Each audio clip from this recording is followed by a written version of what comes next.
Hello viewers, আসসালামু আলাইকুম। বাঙালিদের গরম গরম ধোয়া ওঠা এক প্লেট ভাতের সাথে ভর্তা হলে আর কোনো কিছুরই দরকার হয় না।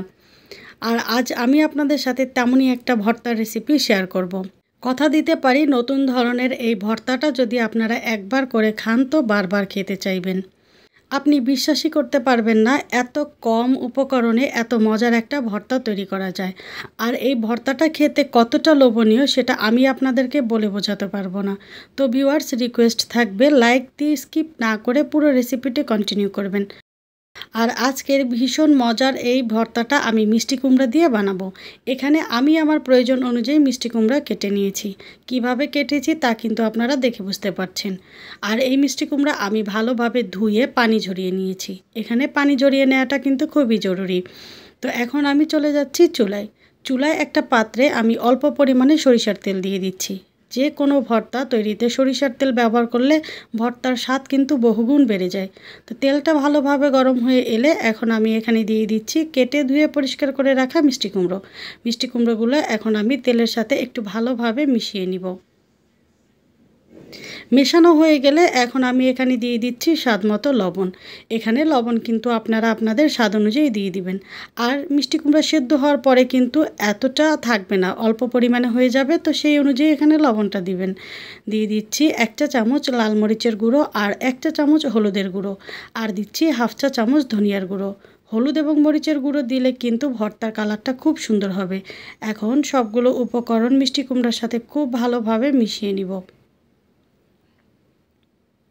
আপনারা অনেকেই অনেকভাবে মিষ্টি কুমড়ার ভর্তা খেয়েছেন, কিন্তু এভাবে হয়তো কখনোই খাননি। একবার হলেও এভাবে ভর্তাটা ট্রাই করে দেখবেন। আশা করি আপনাদের কাছে বেশ ভালো লাগবে। তো সবগুলো উপকরণ মিষ্টি কুমড়ার সাথে খুব ভালোভাবে মিশিয়ে নিয়ে ঢাকা দিয়ে রান্না করব ঠিক 5 মিনিট। আর এই সময়ে আমি চুলার আঁচ মিডিয়াম ফ্লেমে রেখেছি। মিষ্টি কুমড়া সেদ্ধ করার সময় অবশ্যই চুলার আঁচটাকে মিডিয়াম ফ্লেমে অথবা এর থেকে একটু বেশিতে দিতে হবে। লো আঁচে যদি মিষ্টি কুমড়া সিদ্ধ করা হয় তাহলে এর থেকে কিন্তু অনেক পানি বের হবে আর এটা শুকিয়ে নেওয়াটা খুব বেশি কষ্টের হয়ে যাবে। তো 5 মিনিট পরেই দেখেন এর থেকে কিছুটা পানি বের হয়েছে আর মিষ্টি কুমড়াও কিন্তু অল্প পরিমাণে সিদ্ধ হয়ে গিয়েছে। তো এখন আমি স্প্যাচুলা দিয়ে একটু ভেঙে ভেঙে দিব। তারপরে আবারও ঢাকা দিয়ে রান্না করব 5 মিনিট। টোটাল 10 মিনিট পরে দেখেন মিষ্টি কুমড়া থেকে কিন্তু এখন অনেকটা পানি বের হয়েছে। আর চুলার আঁচ লোতে দিলে কিন্তু এটা থেকে আরও অনেক বেশি পানি বের হতো, যেটা আমার জন্য খুবই ঝামেলার হতো। তো এখন আমি এখানে দিয়ে দিচ্ছি অর্ধেকটা পাকা টমেটো। দিয়ে তারপরে আমি মিষ্টি কুমড়াগুলোকে আবারও একটু ভেঙে ভেঙে দিব।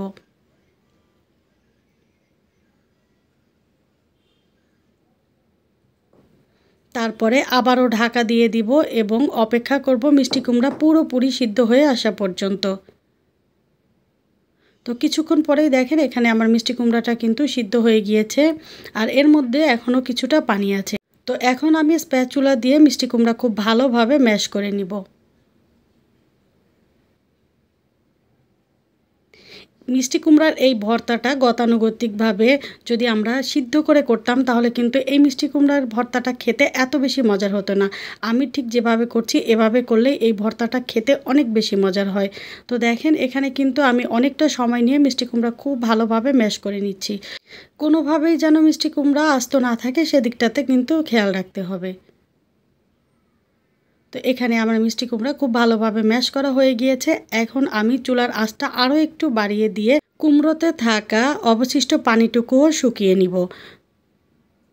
তো ভিউয়ার্স দেখেন এখানে কিন্তু আমার মিষ্টি কুমড়োর পানিটা মোটামুটিভাবে শুকিয়ে গিয়েছে। এখন আমি এটাকে অন্য একটা পাত্রে ট্রান্সফার করে নিচ্ছি।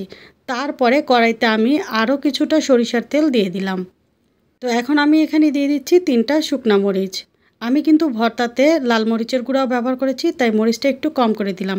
যারা ভর্তাতে বেশি ঝাল খেতে পছন্দ করেন আপনারা কিন্তু এখানে ঝালের পরিমাণটা আরও একটু বাড়িয়ে দিতে পারেন। তো মরিচটা আমি একদম মুচমুচে করে ভেজে নিয়েছি। ভাজার পরে কড়াইতে যে তেলটা আছে সেই তেলের মধ্যে আমি দিয়ে দিচ্ছি 2টা পেঁয়াজ কুচি, দিচ্ছি 5 কোষ রসুন কুচি। এখন পেঁয়াজ এবং রসুন আমি নরম করে ভেজে নিব।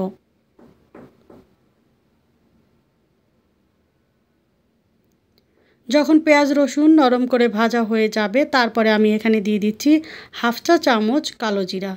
এখন আমি পেঁয়াজ রসুন বেরেস্তা করে ভেজে নেব। আমি কালো জিরা কিন্তু প্রথমেই ব্যবহার করিনি, এতে করে কালো জিরাটা পুড়ে যেত এবং খেতে তিতা লাগতো। তো এখানে কিন্তু আমার পেঁয়াজ রসুন খুব সুন্দর করে বেরেস্তা করা হয়ে গিয়েছে, দেখতেই পাচ্ছেন খুব সুন্দর একটা কালার এসেছে। এখন আমি এর মধ্যে দিয়ে দিচ্ছি ম্যাশ করে রাখা মিষ্টি কুমড়া। মিষ্টি কুমড়া দিয়ে পেঁয়াজ রসুনের সাথে খুব ভালোভাবে মিশিয়ে নিব। আচ্ছা, মিষ্টি কুমড়া খুব ভালোভাবে মেশানো হয়ে গেলে তারপরে আমি এখানে দিয়ে দিচ্ছি প্রথমে যে আমি শুকনো মরিচটা ভেজে রেখেছিলাম, সেই শুকনো মরিচ আমি হাত দিয়ে ভেঙে দিচ্ছি।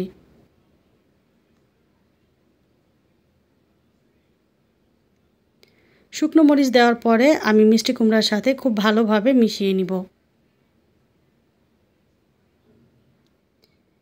1 মিনিটের মতো এটাকে নেড়েচেড়ে ভালোভাবে শুকিয়ে নিব। একদম শেষে আমি এখানে দিয়ে দিচ্ছি বেশ কিছুটা ধনিয়া পাতা কুচি। ধনিয়া পাতা দেওয়ার পরে আমি আরও 1 মিনিট মিষ্টি কুমড়াটাকে তেলের মধ্যে ভেজে নিব।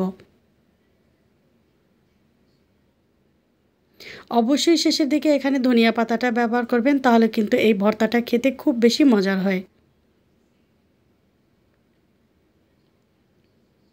তো ভিউয়ার্স, দেখতেই পাচ্ছেন এখানে কিন্তু আমার মিষ্টি কুমড়া একদম তেলে ভাজা ভাজা হয়ে গিয়েছে, এখানে আর একটুও পানি নেই। ব্যাস, এখন আমি এটাকে একটু ঠান্ডা হতে দিব, তারপরে আমি আমার পছন্দ মতো এগুলোকে ভাগ করে নিব। তো এখানে কিন্তু আমার ভর্তাটা একদম রেডি। এখন আমি আমার পছন্দ মতো এগুলোকে ভাগ করে নিচ্ছি। আর এই ভর্তাটা কিন্তু ফ্রিজের বাইরেও পুরো 1 দিন পর্যন্ত ভালো থাকবে, যেহেতু এখানে কাঁচা পেঁয়াজ বা কাঁচা রসুন ব্যবহার করা হয়নি। আর সবগুলো উপকরণ খুব ভালোভাবে ভেজে একদম পানি শুকিয়ে ভর্তাটা তৈরি করা হয়েছে। এখন শুধু এই ভর্তার সাথে প্রয়োজন গরম গরম 1 থালা ভাত। তো ভিউয়ার্স, আমার আজকের রেসিপিটি যদি আপনাদের কাছে ভালো লেগে থাকে তাহলে অবশ্যই লাইক, কমেন্ট এবং শেয়ার করে দিতে ভুলবেন না প্লিজ। আর যারা প্রথমবার আমার রেসিপিটি দেখছেন, চাইলে চ্যানেলটি সাবস্ক্রাইব করে পাশে থাকা বেল আইকনের অল অপশনটি সেট করে নিতে পারেন। দেখা হবে পরবর্তী রেসিপিতে। আল্লাহ হাফেজ।